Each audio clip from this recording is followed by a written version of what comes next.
주일 오후 스터디 바이블 시작하겠습니다. 오늘의 주제는 살아있는 하나님의 말씀, 성경의 영광과 보존이라는 주제를 가지고 함께 나누어 보도록 하겠습니다. 성경의 영감은 굉장히 난해한 교리입니다. 그렇지만 우리가 꼭 알고 넘어가고 또 성경에서 영감을 어떻게 가르치는지 우리가 한번 탐구하면서 그 교리를 믿음으로 받아들일 수 있도록 하여야 되겠습니다. 성경에서 가장 절대적인 믿음은 영광과 보존에 대한 이 두 기둥입니다. 이 두 기둥이 이렇게 서로 기대고 있을 때 그 둘 중에 어느 것 하나라도 결여가 된다면은 성경의 절대성의 균형은 바로 잃어버리게 되는 것입니다. 그래서 영감, 인스피레이션이죠. 진리의 기록 과정 이렇게 말씀합니다. 하나님의 계시가 사람에게 객관적으로 드러나게 하기 위한 수단을 의미합니다. 그래서 이 영감은 성경에서 두 군데가 기록이 되어 있는데요. 욥기서 32장 8절과 디모데후서 3장 16절에 이렇게 기록이 되어 있습니다. 먼저 디모데후서 3장 16절 17절을 한번 읽어드리겠습니다. 모든 성경 기록은 하나님의 영감으로 주신 것으로 교리와 책망과 바로잡음과 의로 교육하기에 유익하니 이것은 하나님의 사람이 완전하게 되고 모든 선한 일에 철저히 갖추어지게 하려 함이라. 모든 성경 기록은 하나님의 영감으로 주셨다는 것입니다. 왜 영감으로 주셨을까요? 그것은 교리와 책망과 바로잡음과 의로 교육하기에 유익하다는 것입니다. 하나님의 주시는 그 영감 받은 하나님의 말씀은 하나님의 사람이 또 완전하게 되고 모든 선한 일에 철저히 갖추어지게 하려면은 하나님의 영감으로 주신 바로 기록된 성경이라야만이 된다는 것이죠. 그래서 그 영감은 그만큼 중요한 하나님의 교리가 되겠습니다. 그래서 영감은 하나님의 의사소통의 수단입니다. 이 영감은 우리가 어렵기 때문에 이해하기보다도 믿음이 꼭 필요한 그런 교리입니다. 그래서 바르게 제시되는 믿음을 듣고 영감에 대한 교리를 받아들여야 됩니다. 자, 맥큐니라는 학자가 이렇게 말했습니다. 하나님의 계시가 그 목적을 달성하기 위해서는 영원하고도 절대 무한 기록을 필요로 하며 영감이야말로 이 같은 필요를 만족시킨다. 아주 적당한 표현으로 나타낸 것입니다. 모든 성경 기록은 여기서 모두는 처음부터 끝까지 완전하게 이런 뜻으로 라틴어 플래너리에서 왔습니다. 이것은 창세기 1장 1절부터 계시록 22장 21절까지 완전히 다 포함이 되는 거죠. 그런데 우리 마태복음에는 그 디모데에게의 그 모두는 구약 성경이 됩니다. 왜냐하면은 이 성경의 시대 신약 성경이 완성되기 전이죠. 그래서 그 성경 시대의 하나님의 백성들은 구약 성경 창세기부터 시작해서 말라기까지 이렇게 완전함이 적용이 됩니다. 성경 기록은 그리스 그라페에서 나왔습니다. 이거는 이제 기록하다라는 것을 의미를 합니다. 기록하다. 잠언 30장 5절을 한번 읽어드리겠습니다. 잠언 30장 5절에는 하나님의 모든 말씀은 순수하며 그분은 자신을 신뢰하는 자들에게 방패가 되시느니라. 로마서 15장 4절에도 이렇게 기록이 되어 있죠. 무엇이든지 전에 기록된 것은 우리의 배움을 위하여 기록되었나니 이것은 성경 기록들이 주는 인내와 위로를 통하여 소망을 가지게 하려 함이라. 이렇게 이 기록된 하나님의 말씀이 우리에게 주신 것은 교리로서 또는 교훈으로서 우리가 또 배움을 통해서 성장해 나가고 또 거기에서 하나님께서 주시는 그 말씀을 통해서 완전하게 또 철저하게 갖추어질 수가 있다는 것입니다. 그래서 거기에 필요한 것은 절대무오한 하나님의 영감으로 기록된 그 말씀이 필요한 거죠. 그러므로 이 단어는, 이 기록하다의 이 단어는 이 말씀, 다시 말하면 단어를 의미하는 겁니다.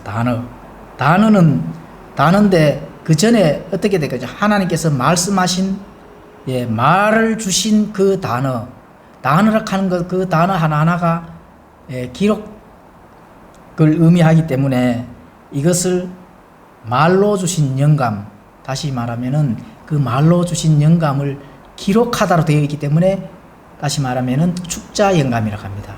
기록이 되었기 때문에 축자 영감. 그래서 성경은 우리에게 주신 것을 축자 영감으로 주셨다는 것입니다. 이것이 이제 버발 인프레이션 합니다. 그럼 축자 영감은 왜 축자 영감으로 주셨을까요? 글자 단어 하나에 영감을 주셨는데, 그러면은 우리가 보통 학자들이나 성경에서 가르치는 교사들은 어떻게 말할까요? 사람에게 영감을 부여했다는 거죠. 근데 우리는 사람에게 영감을 부여한 것이 아니라 글자 단어 하나에 영감이 들어있다는 것입니다. 그렇기 때문에 그것을 축자 영감을 믿는 거죠. 그 사람에게 영감을 줬다 하면 축자 영감이 아닙니다. 그래서 이 기록된 말씀을 의미하는 것이 바로 축자 영감이고, 또 기록하는 사람을 가르치지 않는다는 것입니다. 그러므로 영감을 받은 것은 다시 말하면은 성경 말씀이라는 것입니다. 그래서 결코 성경을 기록한 사람들이 아닙니다.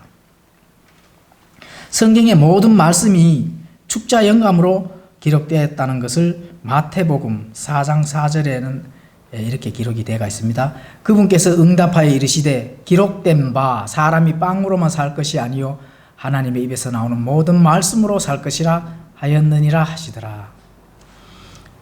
예수님께서 기록된 바 이렇게 되어 있죠. 기록된 바 사람이 빵으로만 살 것이 아니요 하나님의 입에서 나오는 모든 말씀으로 살 것인데, 이것이 어떻게 됐다고요? 기록이 되어 있다는 것입니다. 기록이.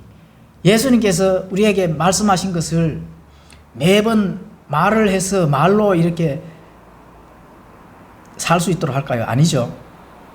한번 기록을 해놓으면은 그 기록 안에 하나님의 말씀이 영감이 있기 때문에 그 영감된 하나님의 말씀을 통해서 우리가 살 수가 있다는 거죠. 지금 그 말씀하는 거죠. 그 다음에 이사야서 30장 8절에도 한번 읽어드리겠습니다. 이제 가서 그들 앞에서 그것을 서판에 기록하고 책에 써서 다가오는 때에 그것이 영원 무궁토록 있게 하라. 서판에 기록하고, 하나님의 말씀을 서판에 기록하고 그것을 영원 무궁토록 있게 하라는 것입니다. 영원 무궁토록. 그래서 이것을 항상 기록된 말씀, 하나님께서 말로 하셨지만은 그 말을 기록으로 되었기 때문에 바로 축자 영감이라는 것입니다.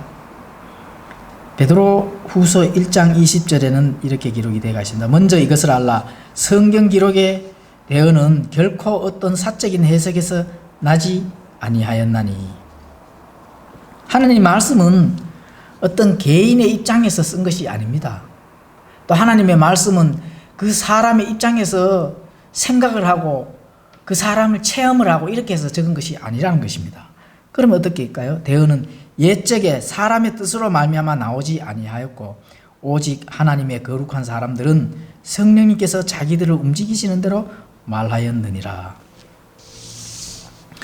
대언은 사람의 뜻으로, 사람의 생각으로, 사람이 해석해서 사람이 체험을 하고 그렇게 기록이 된 것이 아니고 오직 성령님께서 자기들을 움직이시는 대로 말을 했다는 것입니다. 이 무슨 말일까요? 성령님께서 사람들을 도구로 사용을 했다는 것입니다. 도구로. 그래서 사람이 결코 하나님이 쓰라고 주신 어떤 그런 말씀들을 개념적으로 받아서 또 주관적으로 또 자기의 말로 이렇게 성경을 기록하지 않았다는 것입니다. 그러면은 그 안에서 성전된 모든 단어를 주시는 대로 그대로 기록을 하였다는 것입니다. 그래서 베드로를 사용한 성령님께서는 베드로의 인격이나 성품이나 이런 것을 성령님이 조종하고 만들어서 이렇게 하는 것이 아니고 베드로의 인격, 성품, 환경, 여건 이런 걸 다 자유의지대로 다 사용을 하시면서 하나님께서는 그 성정된 우리에게 주시는 모든 단어를 하나하나의 영감으로 그렇게 주셨기 때문에 그 영감된 말씀은 살아있는 생명력이 있다는 것입니다.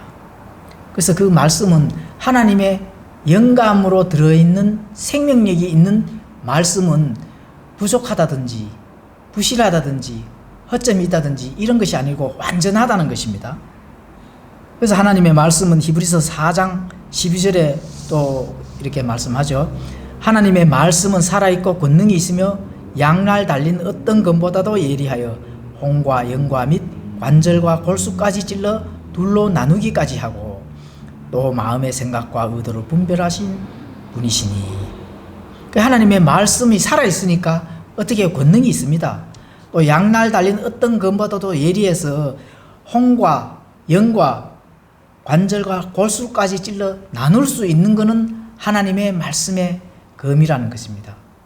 어떠한 것도 어떠한 칼을 가지고 와도 영과 혼을 나눌 수 있는 것은 하나님의 살아있는 말씀 아니면은, 하나님의 그 말씀의 권능이 아니면은 그렇게 할 수가 없다는 것을 하나님께서 말씀하시는 거죠.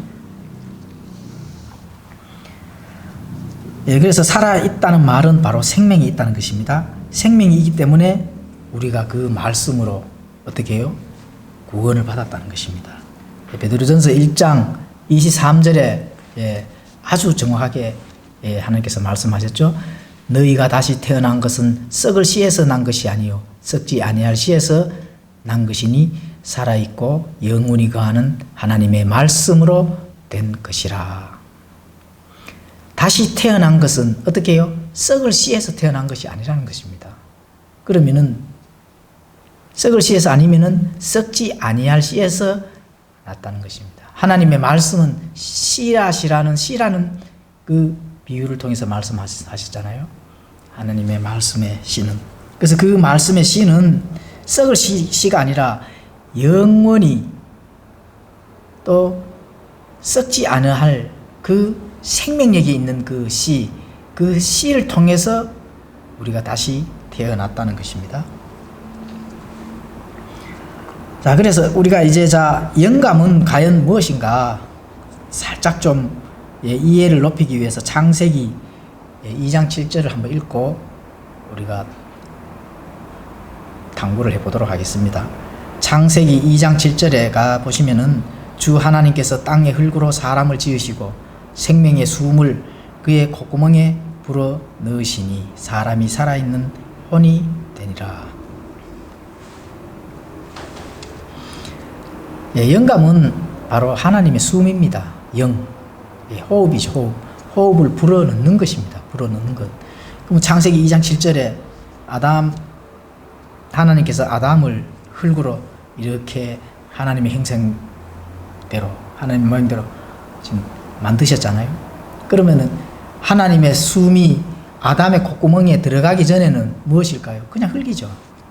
그런데 하나님의 숨이 아담의 콧구멍으로 훅 하고 불어넣으니까 어떻게 되죠? 생명이 있는 살아있는 혼이 된 것입니다. 그래서 혼은 하나님께서 사람을 지칭해서 사용하실 때에 사용하는 용어입니다. 사람 그 자체, 생명이 있는 그 사람 자체를 가지고 혼이라고 이렇게 정의를 하는 겁니다. 그래서 하나님의 말씀이 또 하나님의 진리가 모든 영감을 주셨기 때문에 하나님의 숨이 들어있기 때문에 아담의 코에서 하나님의 숨이 들어갔기 때문에 살아있는 혼이 된 것처럼 하나님의 말씀을 통해서 우리의 영이 다시 태어나고 하나님의 말씀을 통해서 생명력을 가질 수가 있을 수 있는 게 바로 그 진리가 되는 것입니다. 이 아담은 부족한 것이 있나요? 부족한 것이 없고 완전한 사람으로 탄생이 된 것입니다. 내적 인격이나 성품이나 이러한 많은 것들이 하나님의 형상대로 완전하게 창조된 창조물이라는 것입니다. 물론 하나님의 그 선악과에 의해서 불순종한 아담이 죄를 짓기 전까지는 그렇게 된 것이죠. 죄 없는 순수한 창조물이 된 것입니다. 그러면 아담 이후의 세대는 어떻게 됐을까요? 아담 이후의 세대. 아담 이후의 모든 인류들은 그대로 복사판으로 사람이죠. 그대로 사람으로 다시 태어나고 온 인류가 땅에서 생육하고 번성하게 지금 많이 퍼져 있잖아요. 지금 온 인류가 지금 70억 인구가 된 거죠. 사람이 살아 있다는 것과 하나님을 찬양하고 경배할 수 있다는 사실은 또 하나님의 말씀으로 또 구원을 받고 그 이후에 하나님께 영광을 돌릴 수 있다는 것은 하나님의 숨이 우리의 콧구멍에 있기 때문에 그렇습니다. 우리의 콧구멍에 하나님의 숨을 하나님께서 걷어 가신다면 어떻게 될까요? 그 사람이 죽는 거죠. 그래서 인간의 생명은 인간의 호흡인 코에 붙어 있다고 하나님께서 말씀합니다. 이사야서 2장 22절에 그렇게 말씀하죠. 너희는 사람을 의지하지 말라. 그의 숨은 그의 콧구멍에 있나니 어떤 점에서 그를 수에 넣어야 하겠느냐. 하나님의 숨이 우리의 코에 달려 있다는 사실은 그 하나님의 숨은 생명력이 있고 하나님의 말씀 안에 모든 것이 부여될 수 있는 그 호흡이라는 것입니다. 그래서 그것은 시편 19편 7절에서 11절에 잘 기록이 되어 있습니다. 하나님의 말씀, 영감이 들어가 있는 모든 하나님의 단어들이 우리 인간에게 어떠한 생명력을 주는지 시편 19편 7절에서 11절을 읽고 우리가 한번 살펴보도록 하겠습니다. 시편 19편 7절 성경 책을 통해서 읽어드리겠습니다. 주의 율법은 완전하여 혼을 회심시키고 주의 증언은 확실하여 단순한 자를 지혜롭게 하며 주의 법규들은 올바라서 마음을 기쁘게 하고 주의 명령은 순수하여 눈을 밝게 하는도다. 주의 두려움은 깨끗하여 영원토록 지속되고 주의 판단들은 진실하고 전적으로 의로우니 그것들은 금보다도 참으로 많은 정금보다 더 사모해야 할 것들이며 또 꿀과 벌집보다 더 달도다. 주의 종이 또한 그것들로 경고를 받나니 그것들을 지킬 때에 큰 보상이 있나이다.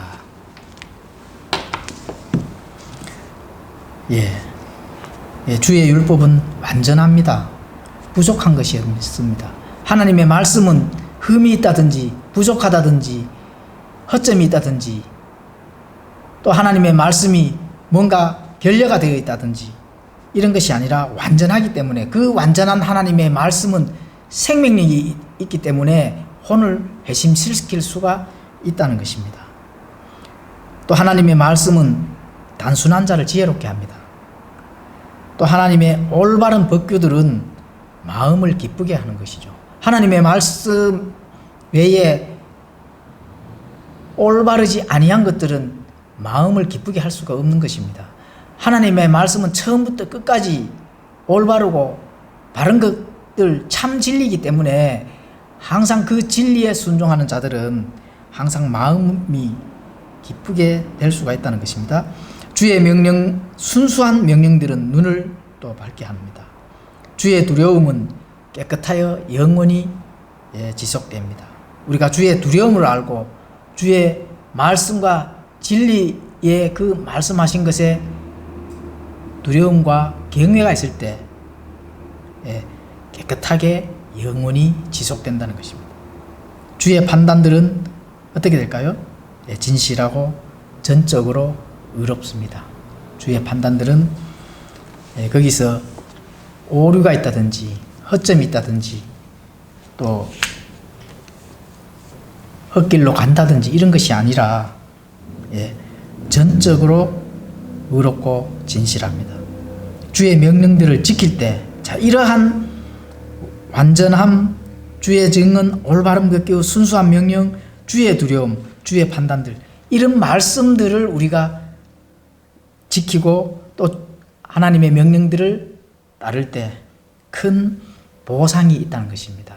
그래서 우리가 말씀을 지키고 따르고 하는 것은 하나님의 그 놀라운 보상, 그런 믿음을 가지고 우리가 그 명령들을 꼭 지켜 나가야 될 것입니다. 그 다음에는 성경의 보존에 대해서 잠깐 말씀드리겠습니다. 보존은 진리를 보호하는 과정입니다. 자, 영광과 보존은 반드시 같이 동전의 앞과 뒷면입니다. 그래서 이 보존도 하나님의 말씀을 영원히 보존한다 하는 그 약속을 하시기 때문에 우리가 그것을 교리로 받아들이는 것입니다. 하나님께서 우리에게 자신의 말씀을 부족한 사람들을 통해서 섭리로 보존해 주셨습니다. 섭리라 하는 것은 하나님의 돌보심입니다. 하나님의 돌보심이 사람들을 돌봤을까요? 아니죠. 자신이 말씀하신 그 말을 돌보기 때문에 지금까지도 그 보존을 해 주셨다는 것입니다. 시편 12편 6절에서 7절은 이렇게 말씀합니다. 주의 말씀들은 순수한 말씀들이니 흙 도가니에서 정지하여 7번 순수하게 만든 은 같도다. 오 주여, 주께서 그것들을 지키시며 주께서 그것들을 이 세대로부터 영원히 보존하시리이다. 주의 말씀들은 순수한 말씀들입니다. 거기에서 불순물이 섞여 들어갈지를 않아죠. 그 순수한 말씀들은 하나님께서 그것들을 지키시고 또 하나님께서 그것들을 이 세대로부터 영원히 보존을 해 주신다는 겁니다. 이 보존의 교리를 우리는 반드시 믿어야 되는데요.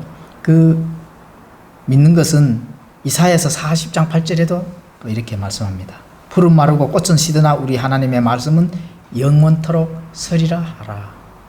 푸른 말라버리고 꽃은 시드지만 하나님의 말씀은 영원히 선다는 것입니다. 우리도 하나님의 말씀의 씨앗으로 우리의 생명이 다시 태어났잖아요. 다시 태어난 우리의 생명은 하나님의 말씀과 함께 영원히 선다는 것입니다. 그래서 하나님의 말씀은 생명이 있고 그 말씀의 씨는 영원히 가신다는 것입니다. 자, 여기서 우리가 한번 짚고 넘어가야 될 문제들이 있죠. 대부분의 신자들은 이렇게 말합니다. 원본만이 영감 있고 완벽하다 이렇게 믿습니다. 원본만, 태초에 하나님께서 주셨는 그 원본만. 그런데 필사본이나 번역본은 원본과는 또 동등할 수 없다 이렇게 주장하죠. 그냥 인간의 기록에 불과하기 때문에 반드시 오류가 있을 것이다 또 이렇게 주장을 합니다.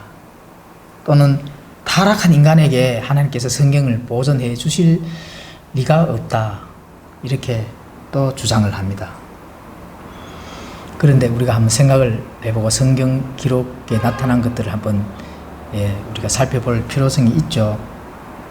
자신의 말씀을 기록할 때 어떻게 기록했습니까? 모든 죄로 가득한 그런 사람들을 사용하셨다는 것입니다. 하나님께서. 자, 모세를 살펴보겠습니다. 모세 오경을 기록한 모세는 살인을 했죠. 살인자죠. 다윗을 무슨 죄를 졌습니까? 간음도 하고 살인도 했습니다. 밧세바의 남편 우리아를 죽였죠. 솔로몬을 우리가 보겠습니다. 솔로몬은 뭘 죄를 지었을까요? 우상숭배를 했잖아요.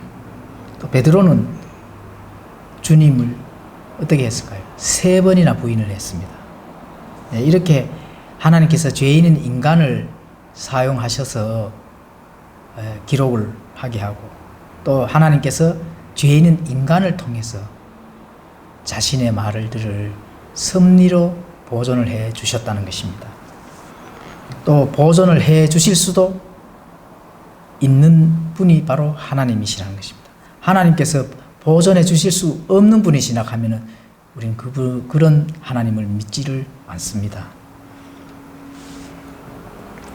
영감 없는 보존은 불가능합니다. 영감이 없는데 보존은 있다. 이거 말이 안 되죠. 또 보존은 없는데 보존해 주시지는 않았어. 하나님께서 사람들을 보존했지 이 글자들은 보존해 주지 않았다. 그런데 영감은 있다. 하나님의 말씀이다. 이렇게 하면 이것도 시간 낭비죠. 보존이 없는 영감은 또 있을 수가 없는 일입니다. 자, 하나님께서 여러 번에 걸쳐서 성경 보존을 약속해 주셨습니다. 신명기 4장 2절에 읽어드리겠습니다. 너희는 내가 너희에게 명령하는 말에 더하거나 거기서 빼지 말고 내가 너희에게 명령하는 주 너희 하나님의 명령들을 지켜라. 명령들을 지키라는 것입니다. 지키고 있으면 보존은 누가 해주십니까? 하나님께서 직접 보존을 해 주십니다. 이사야 40장 8절에도 읽어드리겠습니다.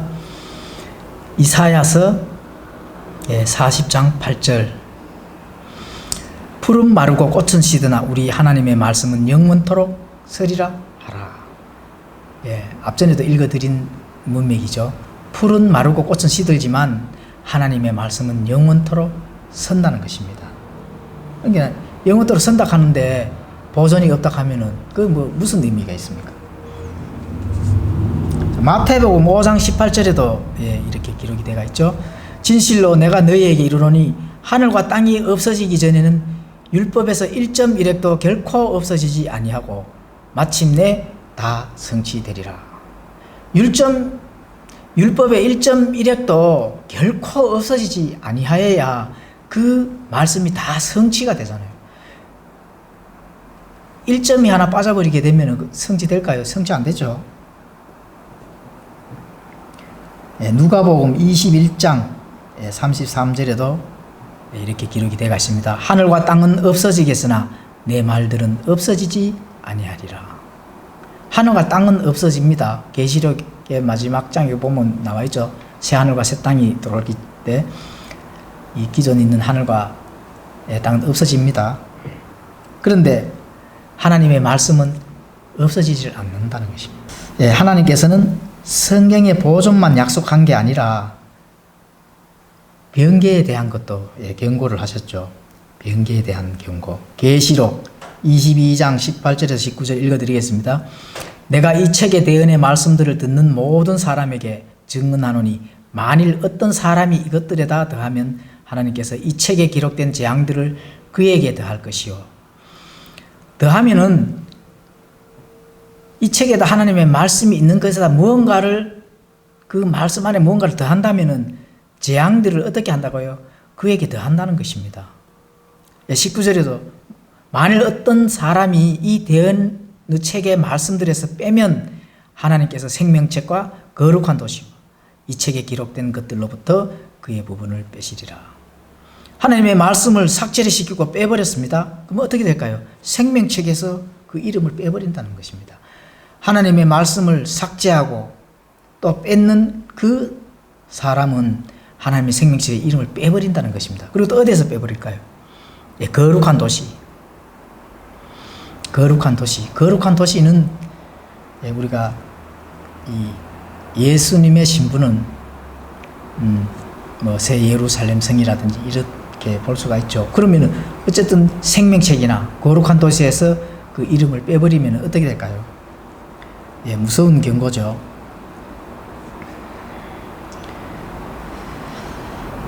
하나님께서 성경의 변개를 경고하신 이유는 성경을 변개시키는 자들이 있기 때문에 그렇습니다. 예레미야 23장 36절 읽어드리겠습니다. 다시는 주의 엄중한 부담을 언급하지 말라. 너희가 살아계신 하나님 곧 만군의 주 우리 하나님의 말씀들을 왜곡하였으므로 각 사람의 말이 그에게 엄중한 부담이 되리라. 그 다음에 또 고린도후서 2장 17절에도 이렇게 경고를 하셨죠. 고린도후서 2장 17절 우리는 하나님의 말씀을 부패시키는 많은 사람들 같지 아니하고 오직 진실함에서 난 자같이 하나님에게서 난 자같이 하나님의 눈앞에서 그리스도 안에서 말하노라.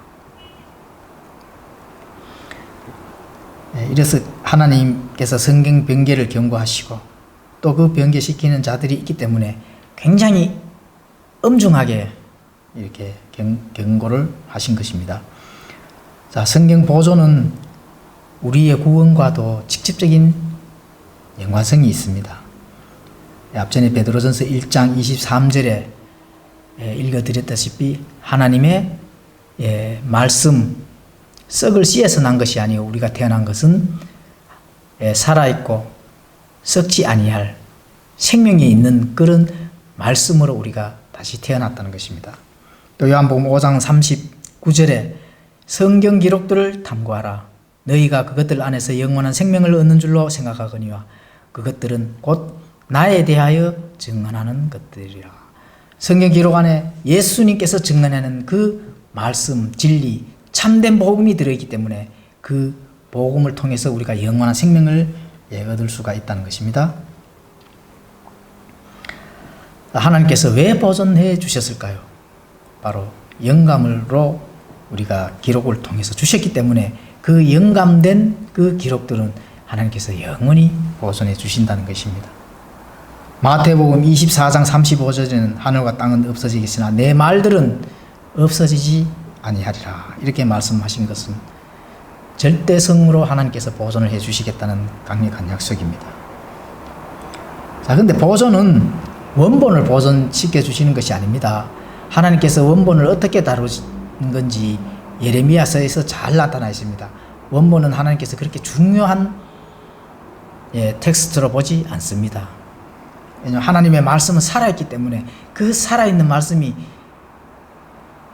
전달될 수 있게 하실 수 있는 분이 바로 하나님이시기 때문에 그것은 보존을 통해서 하실 수 있기 때문에 원본은 그렇게 하나님께서 큰 무게를 두지를 않는다는 것입니다.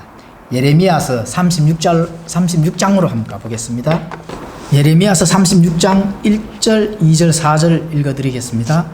예레미야서 36장 1절 유다 왕 요시야의 아들 여호야김의 제4년에 주로부터 이 말씀이 예레미야에게 임하시니라.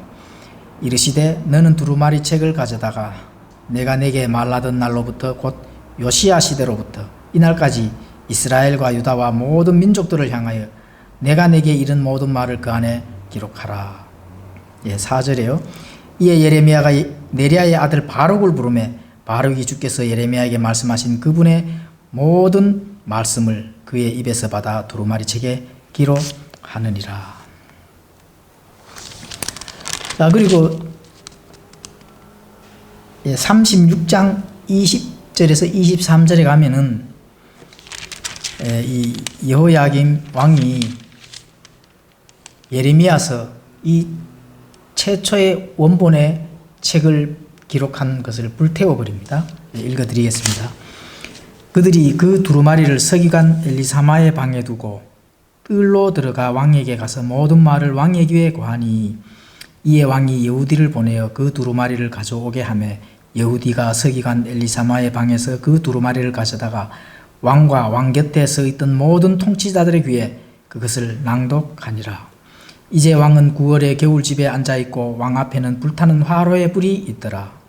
여우디가 서너 쪽을 낭독했을 때 그가 펜칼로 그것을 찢어 화로 위에 불에 던져서 마침내 그 두루마리 전부를 화로 위에 불에서 소멸시켰더라. 그러나 이 모든 말을 들은 왕과 왕의 신하들 중에 아무도 두려워하거나 자기 옷을 찢지 아니하였더라. 하나님의 말씀을 찢어버리고 화롯불에 던져버렸는데 모든 신하들이나 왕이나 이런 것들을 두려워하지 아니했다는 거 지금 말씀하고 있습니다. 그러면은 지금 현재 여기까지는 예레미야의 원본은 불에 타 없어져 버렸습니다. 그러면 어떻게 될까요? 32절을 읽어드리겠습니다.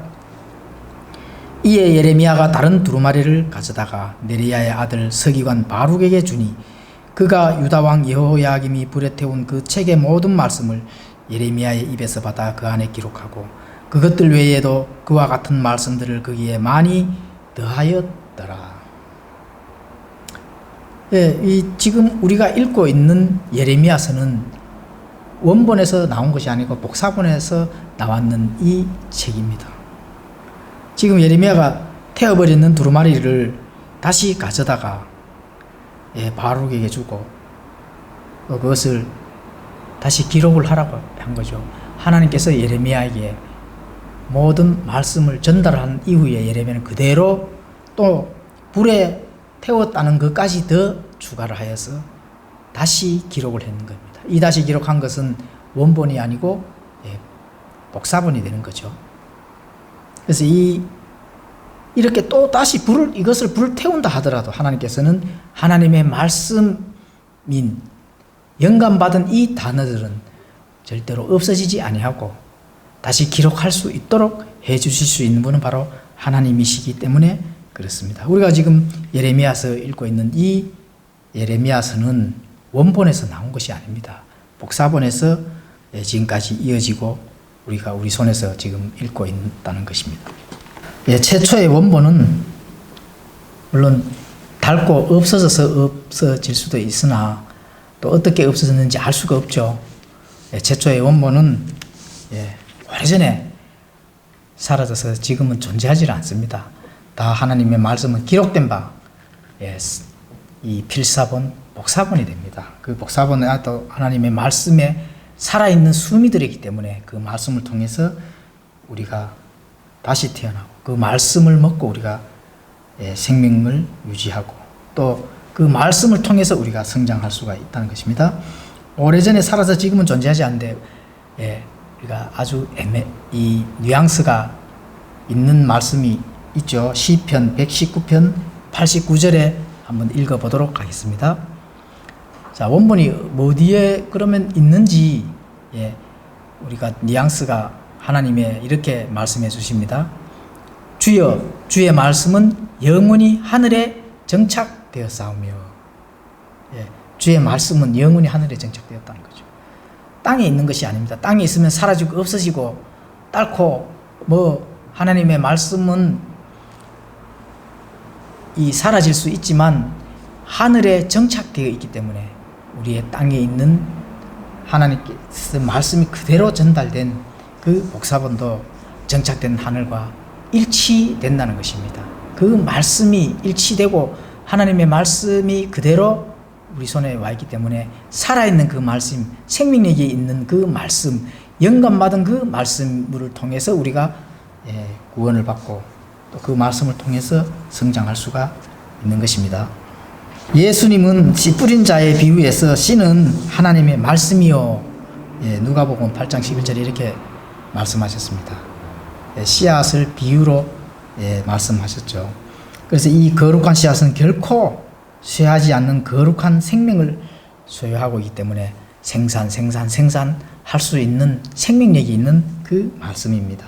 예수님은 무릇 살아서 나를 믿는 자는 영원히 죽지 아니하리니 라고 이렇게 말씀합니다. 요한복음 11장 20절에 이렇게 말씀하셨죠. 그래서 새로운 탄생은 오직 하나님의 영감으로 기록된 말씀을 통해서만 이루어질 수가 있다는 것입니다.